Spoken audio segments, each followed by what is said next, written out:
नमस्ते बच्चों, मैं सपना जैन आपको क्लास 8 संस्कृत का पाठ 15 पढ़ाने वाली हूँ, जिसका नाम है कूटश्लोकः। तो चलिए शुरू करते हैं। पंचदशा पाठः 15 चैप्टर कूटश्लोकः। कूटश्लोकौ, यहाँ पर कूटश्लोकों के बारे में बताया गया है। कूट का मतलब होता है जिसमें कोई रहस्य छुपा हुआ रहता है, उसे हम बोलते कूट। एकः चक्षुर्नः काको अयम् बिलमिच्छन्न पन्नगः क्षीयते वर्धते चेव न समुद्रो न चंद्रमः। अर्थात एका चक्षु, एका मतलब एक आंख वाला हूं या एक आंख है। अयम काको नास्ति, मतलब मैं क्या है, कौआ नहीं हूं। मतलब एक आंख वाला जरूर हूं पर मैं काक नहीं हूं। फिर कह रहे हैं कि बिलम अच्छन्न, अच्छन्न का मतलब होता है खोजना, अन्वेषणयति मतलब खोजना। तो बिलम अर्थात मतलब बिल को खोजता हूं, मतलब बिल बनाता हूं।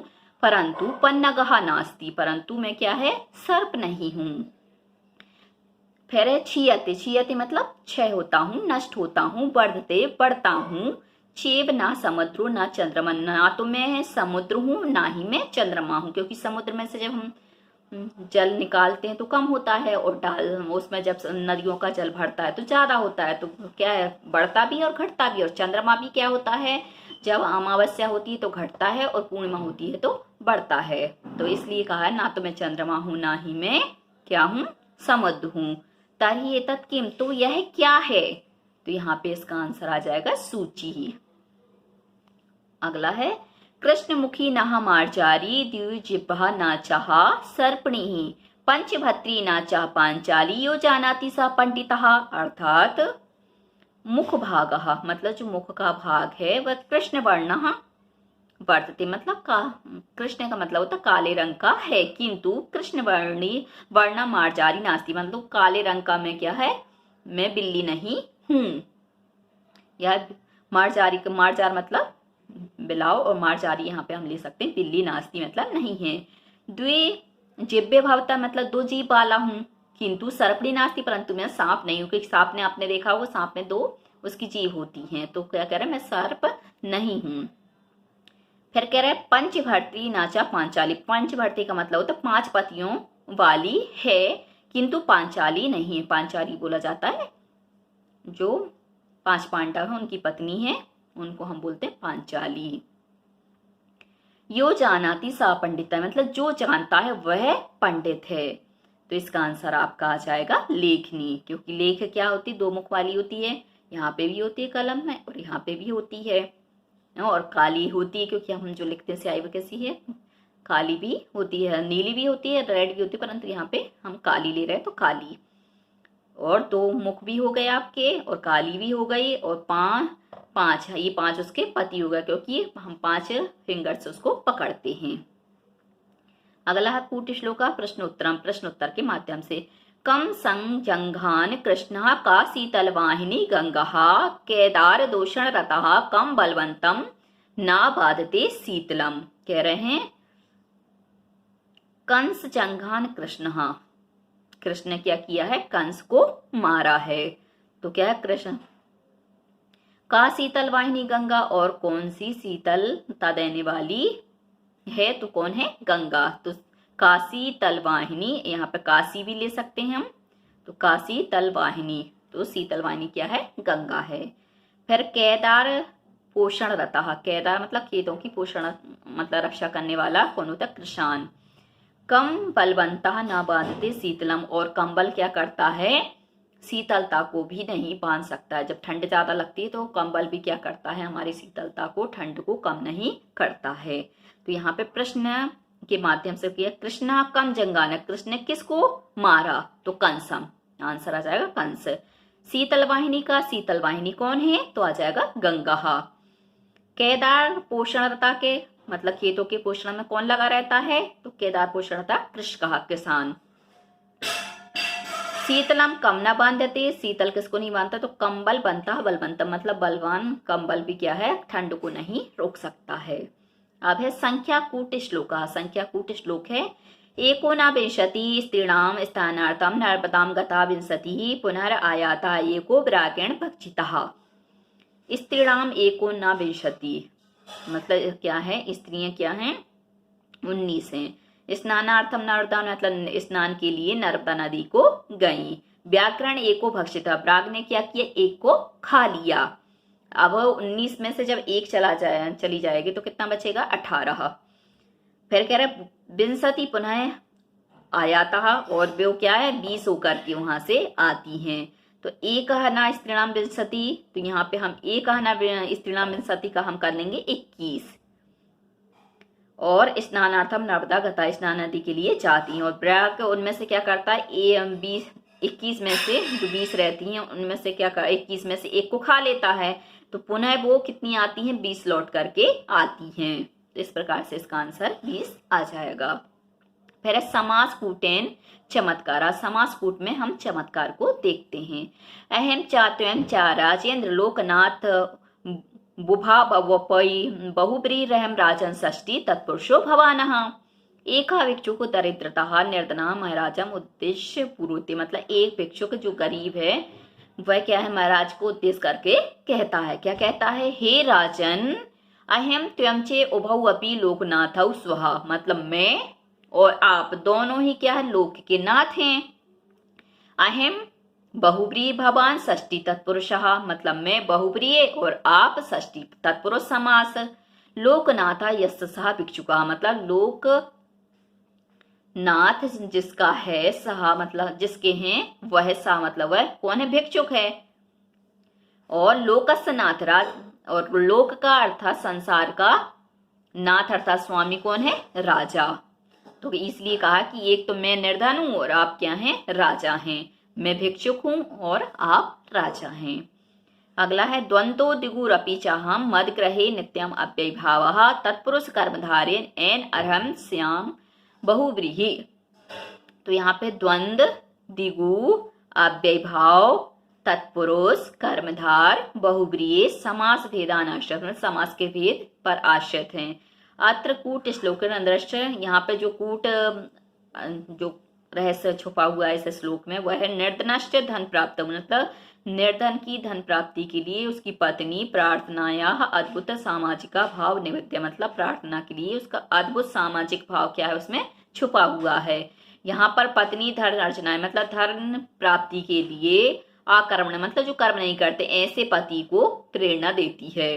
द्वंद्व, द्वंद्व में क्या है, अहम भवतः सह कलहम करोमि किल किमर्थम, निश्चय ही मैं आपके साथ लड़ाई करती हूँ, किस कारण से, किमर्थम किस कारण से।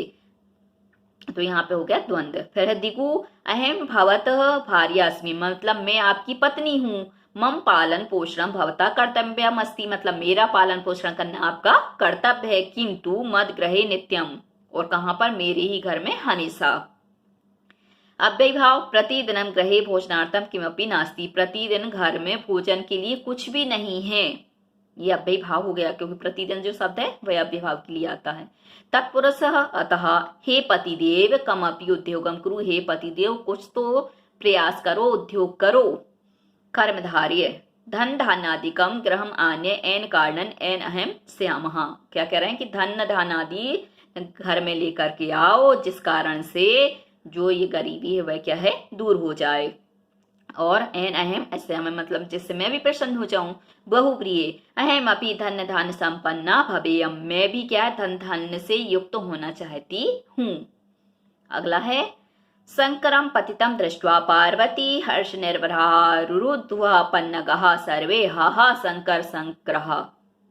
क्या कह रहे हैं, यहाँ पर श्लेष द्वारा अर्थ को बताया गया है कि शंकरम पतितम दृष्ट्वा, मतलब शंकर को नीचे गिरा हुआ देखकर पार्वती प्रसन्न भवती, पार्वती प्रसन्न होती है, और सर्वा दुखिता जाता, और दूसरे लोग होते हैं वह क्या है, दुखी हो जाते हैं। यहाँ शंकर शब्द पार्वती शब्द श्लेष, मतलब शंकर शब्द और पार्वती शब्द में क्या है, श्लेष अलंकार है। सर्पः शीतलम चंदन वृक्षम आलिंग मिलंती, सर्प क्या है, शीतल चंदन के वृक्ष को आलिंगन करके मिलते हैं। सह चंदन वृक्षः प्रकृति विकोपेन पतितः अतः निराशितः पन्नगा रुदन्ति, वह चंदन का जो वृक्ष है वह स्वभाव से विकृप, मतलब क्रोध के कारण से गिरता है, इसलिए निराशित जो उसके ऊपर जो क्या सर्प लपटे रहते हैं, तो सर्प भी क्या करते हैं, उसी के कारण से गिर जाते हैं। गिरते हैं तो वह रोने लगते हैं। प्रकृति मतलब जब हवा चलती है तो हवा के कारण क्या होता है, जो सर्प हैं वह क्या है, गिर जाते हैं पेड़ से और रोने लगते हैं। तथा भिल्ल स्त्री मलय पर्वते मतलब मलय पर्वत पर चंदन वृक्ष बाहुल्यात चंदन वृक्ष काष्ठम ईंधनाय उपयुक्ते। चंदन वृक्ष की अधिकता होने के कारण से चंदन वृक्ष की जो लकड़ी होती है वह ईंधन के लिए प्रयोग की जाती है। भिल्ल स्त्री यहाँ पे पार्वती के लिए आया। पतितम चंदनम वृक्षम दृष्टवा मतलब गिरे हुए चंदन के वृक्षों को देखकर ईंधनम लब्धमिति हर्ष निर्भर जाता मतलब ईंधन प्राप्ति के लिए वह क्या है, प्रसन्न हो जाती है और उन पर ही निर्भर हो जाती है। शंकर का यहाँ पे शिव चंदन वृक्ष चार मतलब शंकर के यहाँ पे दो अर्थ हैं, एक शिव और दूसरा चंदन का वृक्ष। और पार्वती के भी दो अर्थ हैं, एक गौरी और दूसरा भिल्ल स्त्री। तो इस प्रकार से यहाँ पे श्लेष हो गया। अगला है कस्तूरे जायते कस्मात को हंति करणाम कुलम किम कुर्यात कातरो युद्धे मृगात सिंह पलायनम। अब यहाँ पर प्रश्न किया गया कि कस्तूरी कस्मात जायते मतलब कस्तूरी किस में होती है, और हरिणाम कुलम हंति मतलब हरिणाओं मतलब जो हाथियों के कुल को कौन हरण करता है, कौन मारता है, और कातरो किम कुर्यात मतलब कायर व्यक्ति होता है वह क्या करता है या कायर व्यक्ति को क्या करना चाहिए। तो यहाँ पर इसके उत्तर हैं कि कस्तूरी जायते कस्मात, तो इसमें आ जाएगा किसमें है, तो मृगात। मृगात मतलब हिरण के पेट में ही कस्तूरी होती है। और करिणाम कुलम कोहंती मतलब हाथियों के झुंड को कौन मारता है, तो आ जाएगा सिंह। और कातरो किम कुर्यात मतलब कायर व्यक्ति को क्या करना चाहिए, तो पलायनम भाग जाना चाहिए। अब आते हैं अभ्यास प्रश्न पर। सबसे पहला प्रश्न है एक पद एन उत्तरम लिखत, एक पद में उत्तर लिखो। प्रथमाया पहेलिकाया उत्तरम किम पहली पहेलिका का उत्तर क्या है, तो उसमें आया था सूची ही। वयम कया लिखावा हम किससे लिखते हैं, तो आ जाएगा लेखन ही। कम सम कहा संजंघानः तो कंस को किसने मारा था, तो कृष्ण। कम बलवंतम किम न बाध्यते तो बलवंतम। कति स्त्री स्नानार्थम नर्मदा गता कितनी स्त्रियां स्नान के लिए नर्मदा को गई, तो एकोना विंशति ही। हरिणाम कुलम को हंती तो आ जाएगा सिंहो या सिंह। अब है प्रश्न नंबर 2 एक वाक्य ने उत्तरम लिखा था, एक वाक्य में उत्तर लिखो। लेखन्या स्वरूपम किम लेखनी का स्वरूप क्या है, तो इसका उत्तर यहीं पर दिया हुआ है। तो लेखनी का स्वरूप यहाँ पे बताया है मुख भागा कृष्ण वर्ण वर्तते किंतु कृष्ण वर्ण मार्जारी नास्ति, और द्वे जिब्बे भवंता किंतु सर्पणी नास्ति, और पंचपत्या संति किंतु पांचाली नास्ति। तो ये इसका स्वरूप हो जाएगा। सूची किम लक्षणम, अब सूची का लक्षणम क्या है, तो सूची का लक्षणम आ जाएगा एका चक्षु अस्ति परंतु काका नास्ति, बिलम अन्विषन्ति परंतु पन्नगा नास्ति, क्षय भवति वृद्धिरपि भवति परंतु समुद्र नास्ति, चंद्रो अपि नास्ति। अगला है का शीतल वाहिनी कह, तो यहाँ पे आ जाएगा गंगा। शीतम कम न बाध्यते तो बलवंतम। नर्मदाया कति स्त्रियः पुनः आयातः, नर्मदा से कितनी स्त्रियां लौटी, तो विंशति। संक्रम पतितम दृष्टवा पार्वती की दृष्टि भवती, तो की दृष्टि की जगह आ जाएगा प्रसन्ना, तो शंकर को गिरा हुआ देखकर पार्वती प्रसन्न होती है। अगला है प्रश्न नंबर 3 युग मेलनम करोते, युग्न मतलब जोड़ी का मिलान करना है, जोड़ी मिलाना है यहाँ पर। कम संगान सम जघाना तो आ जाएगा आपका कृष्ण। सीता वाहिनी का तो गंगा। लोकनाथा यशसः तो आ जाएगा भिक्षुकः। कातर युद्धे कुर्यात् पलायनम। लोकस्य नाथः तो आपका आ जाएगा राजा। सीतम न बांधते तो कंबल बंतम, और कस्तूरी कस्मात जायते तो मृगातः। प्रश्न नंबर 4 रिक्त स्थानानि पूरे अतिरिक्त स्थान की पूर्ति कीजिए। कम संजघानः तो कृष्ण। कम बलवंतम तो न बांध्यते शीतलम। तत्पुरुषा खालिस्तान एनहम श्याम बहुप्रिय तो आ जाएगा कर्मधार्य है। खालिस्तान में आ जाएगा संकरम पतितम दृष्टा पन्नगा रुणोद्धु। मदग्रेहे नित्यम तो अव्ययी भावः। प्रश्न नंबर 5 द्वय अर्थक शब्दानाम अर्थ लिखा, तो 2 शब्दों वाले हमें अर्थ लिखना है। शब्द है संकरम, तो संकर का आ जाएगा चंदन वृक्ष। द्वंद्व का आ जाएगा कलह। बहुव्रीहि का आ जाएगा धन्य धान्य युक्त। कम बलवंतम का आ जाएगा बलवानम। लोकनाथ का आ जाएगा भृक्षुक। और अव्ययी भाव का धनाभाव। दिगु का दंपत्ति। कर्मधारय का अकर्मण्यता। एको न विंशति, तो यहाँ पे आ जाएगा एको नविंशति, हम नवरस भी ले सकते हैं और एकोन विंशति भी ले सकते हैं, या एको विंशति मतलब 21। पंचभत्री तो पांचाली। तो बच्चों आज के लिए सिर्फ इतना ही। यदि आपको हमारा ये वीडियो पसंद आया है तो लाइक कीजिए, शेयर कीजिए, सब्सक्राइब कीजिए तथा इस पाठ से संबंधित कोई भी प्रश्न है तो नीचे कमेंट्स में पूछ लीजिए। धन्यवाद।